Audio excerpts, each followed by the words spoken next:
चेतर, विसाख, जेठ, हाड़, सावन ते भादो। यह पंजाबी कैलेंडर के 6 महीने गुजरन तो बाद 7वें नंबर पर जोड़ा महीना आता है वो है अस्सू। अज असी अस्सू के महीने के उपर एक ब्लॉग बना रहे हैं। तुसी वेख रहे हो रौनक मेला चैनल, जोड़ा कि सारी दुनिया वसन वाले पंजाबियों का अपना चैनल है।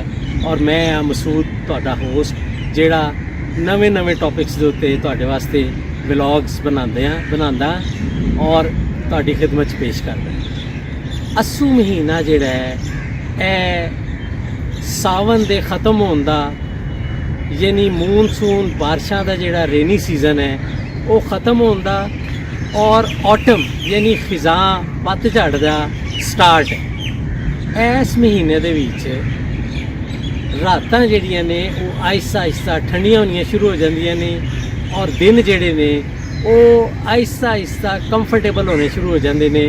टैंपरेचर मॉडरेट होना शुरू हो जाता है तो कहते हैं कि जी रुत बदल गई।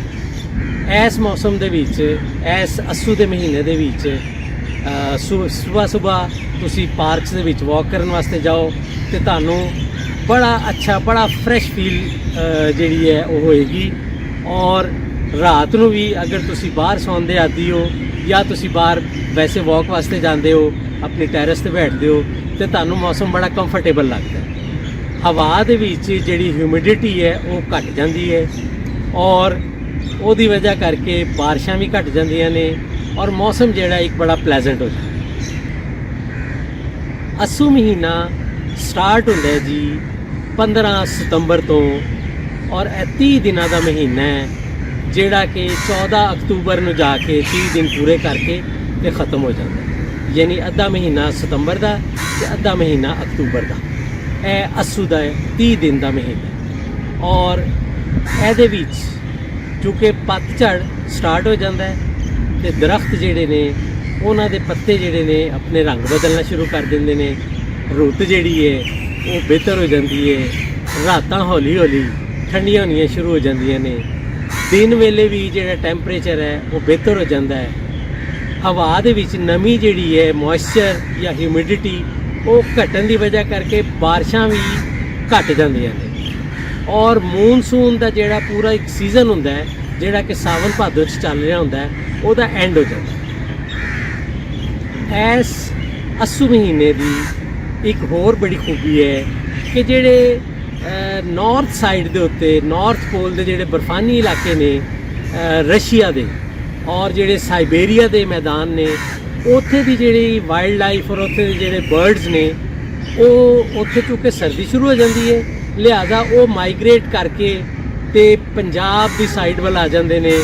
तो पंजाब के टोबियां च ते नहरां दे किनारे ते दरख्तां दे विच, जंगलों के विच जिथे जिथे झीलां ने या वाटर रिजर्व्स ने उत्थे उत्थे अपना आके डेरा लगाते हैं। और उन्हां दी ब्रीडिंग सीजन भी इत्थे ही आंदा है और वो इत्थे ही अपने अंडे बच्चे का सीजन जिहड़ा है वो कंप्लीट करते हैं और उसके बाद फिर वापस चले जाते हैं। वो साडे परौने आते हैं साइबेरिया साइड तो।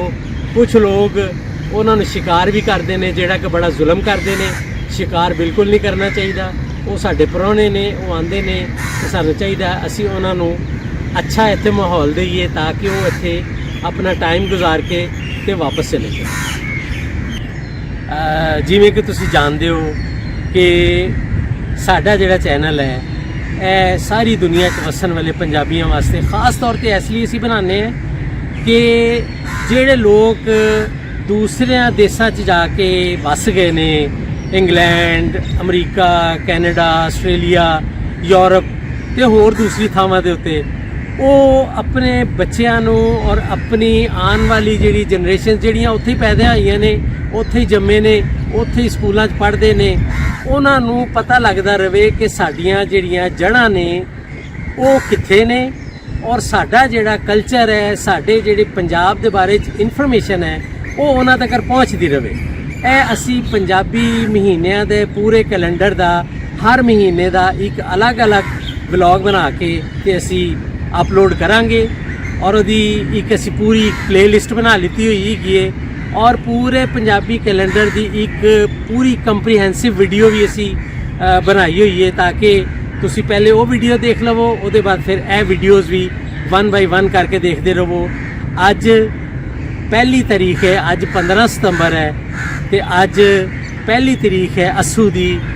ਅਸੀਂ ਦੇਖ ਸਕਦੇ ਹਾਂ ਕਿ ਮੌਸਮ ਬਦਲਿਆ ਹੈ, ਰੁੱਤ ਥੋੜੀ ਠੰਡੀ ਹੋ ਗਈ ਹੈ, ਦਿਹਾੜ ਠੰਡਾ ਹੋ ਗਿਆ ਹੈ, ਰਾਤਾਂ ਵੀ ਠੰਡੀਆਂ ਹੋ ਗਈਆਂ ਨੇ, ਹੌਲੀ ਹੌਲੀ ਏਸੀ ਬੰਦ ਹੋ ਜਾਣੇ ਨੇ ਤੇ ਉਮੀਦ ਕਰਦੇ ਹਾਂ ਅਸੀਂ ਕਿ ਇਹ ਜਿਹੜਾ ਅੱਸੂ ਦਾ ਮਹੀਨਾ ਹੈ ਇਹ ਕਾਸ਼ਤਕਾਰਾਂ ਵਾਸਤੇ, ਫਸਲਾਂ ਵਾਸਤੇ, ਜ਼ਰਾਅਤ ਵਾਸਤੇ ਵੀ ਬਹੁਤ ਅੱਛਾ ਰਹੇਗਾ ਔਰ ਲੋਕਾਂ ਦੀ ਹੈਲਥ ਵੀ ਇਹਦੇ 'ਚ ਇੰਪਰੂਵ ਹੁੰਦੀ ਹੈ ਕਿਉਂਕਿ ਸਵੇਰੇ ਸਵੇਰੇ ਠੰਡੇ ਮੌਸਮ ਦੇ ਵਿੱਚ ਜਦੋਂ ਜਾ ਕੇ ਉਹ ਪਾਰਕਸ ਵਗੈਰਾ ਦੇ ਵਿੱਚ ਜਾਂ ਖੇਤਾਂ ਦੇ ਉੱਤੇ ਜਦੋਂ ਵਾਕ ਕਰਦੇ ਨੇ ਤੇ ਉਹਦੇ ਨਾਲ ਉਹਨਾਂ ਦਾ ਇੱਕ ਫਿਟਨੈਸ ਲੈਵਲ ਜ਼ਿਆਦਾ ਬਿਹਤਰ ਹੋ ਜਾਂਦਾ ਹੈ। ਤੁਸੀਂ ਖੁਦ ਵੀ ਵਾਕ ਕਰਿਆ ਕਰੋ, ਆਪਣੀ ਫੈਮਿਲੀ ਵਾਲੇ ਨੂੰ ਵੀ ਕਰਾਇਆ ਕਰੋ, ਮੈਂ ਵੀ ਕਰਦਾ ਤੇ ਤੁਸੀਂ ਵੀ ਕਰਿਆ ਕਰੋ। ਜਿਵੇਂ ਕਿ ਅਸੀਂ ਸਾਰੇ ਜਾਣਦੇ ਹਾਂ ਕਿ ਗਲੋਬਲ ਵਾਰਮਿੰਗ ਦੀ ਵਜ੍ਹਾ ਕਰਕੇ ਮੌਸਮ ਜਿਹੜੇ ਨੇ ਉਹ ਹੁਣ ਅੱਗੇ ਪਿੱਛੇ ਹੋ ਗਏ ਨੇ। 15-20 ਦਿਨਾਂ ਦਾ, ਮਹੀਨਿਆਂ ਦਾ ਅੱਗੇ ਪਿੱਛੇ ਫਰਕ ਹੋ ਜਾਂਦਾ ਹੈ। ਉਹ ਮਹੀਨੇ ਜਿਨ੍ਹਾਂ ਦੇ ਵਿੱਚ ਗਰਮੀ ਹੋਣੀ ਚਾਹੀਦੀ ਹੈ ਉਦੋਂ ਹਲੇ ਠੰਡ ਚੱਲਦੀ ਪਈ ਹੁੰਦੀ ਹੈ ਤੇ ਜਦੋਂ ਠੰਡ ਆ ਜਾਣੀ ਚਾਹੀਦੀ ਹੈ ਉਦੋਂ ਹਲੇ ਗਰਮੀ ਚੱਲ ਰਹੀ ਹੁੰਦੀ ਹੈ। ਇਹ ਇੱਕ ਸਮਝ ਲਵੋ ਕਿ ਸਾਡੇ ਉੱਤੇ ਰੱਬ ਵੱਲੋਂ ਇੱਕ ਇਮਤਿਹਾਨ ਆ ਗਿਆ ਹੈ ਕਿ ਅਸੀਂ ਲੋਕਾਂ ਨੇ ਖੁਦ ਕੰਕਰੀਟ ਦੇ ਜੰਗਲ ਬਣਾ ਦਿੱਤੇ ਨੇ, ਵੱਡੇ ਵੱਡੇ ਸ਼ਹਿਰਾਂ ਦੀ ਸ਼ਕਲ 'ਚ ਇੰਡਸਟਰੀਅਲਾਈਜੇਸ਼ਨ ਹੋ ਗਈ ਹੈ। ਪਾਣੀ ਜਿਹੜਾ ਹੈ ਉਹਨੂੰ ਰੋਕ ਕੇ ਡੈਮ ਬਣਾ ਕੇ ਅਸੀਂ ਜਿਹੜੇ ਪਾਣੀ ਦੇ ਕੁਦਰਤੀ ਲਾਂਘੇ ਹੈਗੇ ਸਨ ਉਹਨਾਂ ਨੂੰ ਅਸੀਂ ਢੱਕ ਦਿੱਤਾ ਹੈ। ਪਾਣੀ ਦਰਿਆਵਾਂ 'ਚ ਘਟ ਗਿਆ ਹੈ, ਨਹਿਰਾਂ ਦੇ ਵਿੱਚ ਵੀ ਘਟ ਗਿਆ ਹੈ ਤੇ ਪਾਣੀ ਦਾ ਜਿਹੜਾ ਲੈਵਲ ਹੈ ਉਹ ਵੀ ਡਾਊਨ ਹੋ ਗਿਆ ਹੈ। ਸਾਨੂੰ ਇਹ ਚਾਹੀਦਾ ਕਿ ਅਸੀਂ ਪਾਣੀ ਨੂੰ ਵੀ ਇhtiyat ਨਾਲ ਇਸਤੇਮਾਲ ਕਰਿਆ ਕਰੀਏ। ਅਸੀਂ ਇਸ ਚੀਜ਼ ਦੇ ਉੱਪਰ ਵੀ ਕੰਮ ਕਰ ਰਹੇ ਹਾਂ ਔਰ ਵਲੌਗ ਬਣਾਵਾਂਗੇ, ਤੁਹਾਨੂੰ ਮੁxtਲਿਫ ਦਰਿਆਵਾਂ ਦੀ ਵੀ ਸੂਰਤ ਹਾਲ ਦੱਸਾਂਗੇ ਤੇ ਸਾਨੂੰ ਉਮੀਦ ਹੈ ਕਿ ਤੁਸੀਂ ਸਾਡੇ ਨਾਲ ਜੁੜੇ ਰਹੋਗੇ।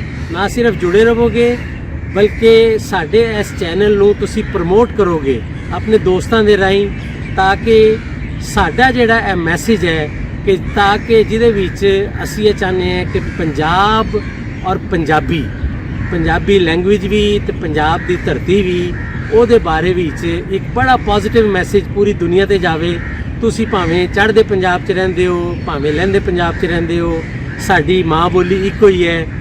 ਅਸੀਂ ਪੂਰੀ ਦੁਨੀਆ 'ਚ ਜਿੱਥੇ ਵੀ ਜਾਂਦੇ ਹਾਂ ਅਸੀਂ ਪੰਜਾਬੀ ਦੇ ਤੌਰ ਦੇ ਉੱਤੇ ਪਛਾਣੇ ਜਾਂਦੇ ਹਾਂ। ਜਿਹੜੇ ਸਾਡੇ ਸਿੱਖ ਧਰਮ ਦੇ ਫਾਲੋਅਰਸ ਨੇ ਔਰ ਇਹ ਜਿਹੜੇ ਮੁਸਲਿਮਸ ਨੇ, ਜਿਹੜੇ ਕ੍ਰਿਸਚਨਸ ਨੇ, ਜਿਹੜੇ ਹਿੰਦੂ ਨੇ, ਜਿਹੜੇ ਵੀ ਧਰਮ ਦੇ ਜਿਹੜੇ ਵੀ ਫਾਲੋਅਰ ਜਿਹੜੇ ਵੀ ਧਰਮ ਦੇ ਹੈ ਨੇ, ਅਸੀਂ ਉਹਨਾਂ ਨੂੰ ਇਹੀ ਕਵਾਂਗੇ ਕਿ ਤੁਸੀਂ ਪੰਜਾਬ ਨੂੰ, ਪੰਜਾਬੀ ਨੂੰ, ਆਪਣੀ ਮਾਂ ਬੋਲੀ ਨੂੰ ਜ਼ਰੂਰ ਪ੍ਰਮੋਟ ਕਰੋ। ਤੁਸੀਂ ਭਾਵੇਂ ਚੜ੍ਹਦੇ ਪੰਜਾਬ ਨਾਲ ਤਾਲੁਕ ਰੱਖਦੇ ਹੋ, ਭਾਵੇਂ ਲਹਿੰਦੇ ਪੰਜਾਬ 'ਚ ਰਹਿੰਦੇ ਹੋ, ਦੁਨੀਆ ਦੇ ਕਿਸੇ ਵੀ ਮੁਲਕ ਦੇ ਵਿੱਚ ਤੁਸੀਂ ਵੱਸਦੇ ਹੋ, ਤੁਹਾਡੀ ਇਹ ਜ਼ਿੰਮੇਵਾਰੀ ਬਣਦੀ ਹੈ ਕਿ ਆਪਣੀ ਮਾਂ ਬੋਲੀ ਨੂੰ ਤੁਸੀਂ ਪ੍ਰਮੋਟ ਕਰੋ, ਪੰਜਾਬ ਦੇ ਕਲਚਰ ਨੂੰ ਪ੍ਰਮੋਟ ਕਰੋ।